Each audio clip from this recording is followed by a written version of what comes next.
Assalamu alaikum and welcome back once again to Today in African History with Baba Shaka. I'm Baba Shaka and today is June 5th, 2021, and we are 5 days into our self-proclaimed International African Scientists and Inventors Month.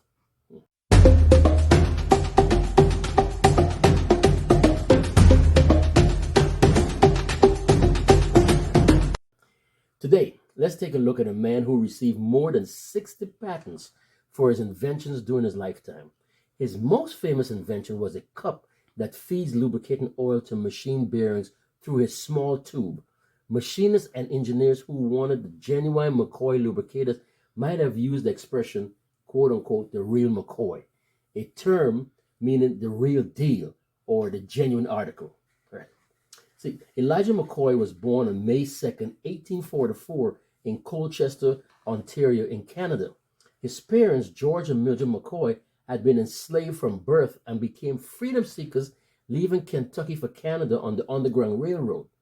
George McCoy enlisted in the British forces, and in return, he was awarded 160 acres of land for his service. When Elijah was 3, his family moved back to the U.S. I don't know why, but they moved back to the U.S. and settled in Detroit, Michigan. They later moved to Ypsilanti, I think it's pronounced Ypsilanti or Ypsilanti, Michigan, where George opened a tobacco business. Elijah had 11 brothers and sisters. That's a lot of people, But 11 brothers and sisters, 12 of them. And even as a boy, he enjoyed playing with tools and machines and experimenting with different ways to fix and improve them. Now, at the age of 15, young Elijah left the United States for a mechanical engineering apprenticeship in Edinburgh, Scotland. And after becoming certified, he returned to Michigan to pursue a position in his field. However, young McCoy, like other Africans in America at that time, faced racial discrimination that prevented him from earning a position appropriate to his level of education. The only job he could find was that of a locomotive fireman and oiler for the Michigan Central Railroad. See, the fireman on a train was responsible for fueling the steam engine and for maintaining the oiler, which lubricated the engine's moving parts as well as the train's axles and bearings. Now, because of his training, young McCoy was able to identify and solve the problems of engine lubrication and overheating. At that time, trains needed to periodically stop and be lubricated to prevent overheating. Mr. McCoy developed a lubricator for steam engines that did not require the train to stop. His automatic lubricator used steam pressure to pump oil wherever it was needed. Mr. McCoy received a patent for this invention in 1872, the first of many he would be granted for his improvements to steam engine lubricators. These advancements improved transit by allowing trains to travel further without pausing for maintenance and re-oiling. Mr. McCoy's device not only improved train systems, versions of the lubricator eventually appeared in oil drilling and mining equipment as well as in construction and factory tools. And according to the patent, the device, quote unquote, provided for the continuous flow of oil on the gears and other moving parts of the machine in order to keep it lubricated properly and continuous, and thereby do away with the necessity of shutting down the engine periodically, unquote. As a result, the lubricator improved efficiency in a variety of fields. Now, in 1868, Elijah McCoy married Anne Elizabeth Stewart, who died, unfortunately, 4 years later. But a year later, he married his second wife, Mary Eleanor Delaney. Unfortunately, the couple had no children. Mr. McCoy continued to improve on his automatic lubricator design and make designs for new devices. Railroad and shipping lines began using McCoy's new lubricators, and the Michigan Central Railway promoted him to an instructor in the use of his new inventions. Later, Mr. McCoy became a consultant to the railroad industry on patent matters. Mr. McCoy also obtained patents for some of his other inventions, including an iron board and a lawn sprinkler, which he had designed to reduce the work involved in his household task.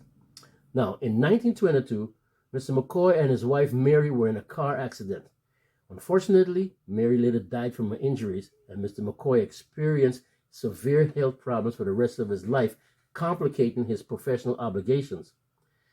Now, the expression, the real McCoy, you may have heard it, the real McCoy, meaning the real thing, not a fake or inferior copy. That's a popular idiom among English speakers. Now, its exact etymology is unknown. Some scholars believe it comes from the Scottish, quote unquote, the real McCoy. I don't think so. The real McCoy is a term that first appeared in a poem in 1856. Other scholars believe the expression was first used by railroad engineers looking for, quote unquote, the real McCoy system, the lubricator equipped with McCoy's automatic drip cup rather than a poor knockoff. Whatever the etymology, the expression has been associated with McCoy for some time. In 2006, Andrew Moody developed a play based on the inventor's life called, what else? The Real McCoy. Now, in 1920, Mr. McCoy opened his own company, the Elijah McCoy Manufacturing Company, to produce his product himself rather than licensing his designs to existing companies. Because many of his products that he designed did not bear his name. Not because he didn't have the money to produce them, so he had to license them. But in 1920, he opened his own company. He could stamp his name on his own product.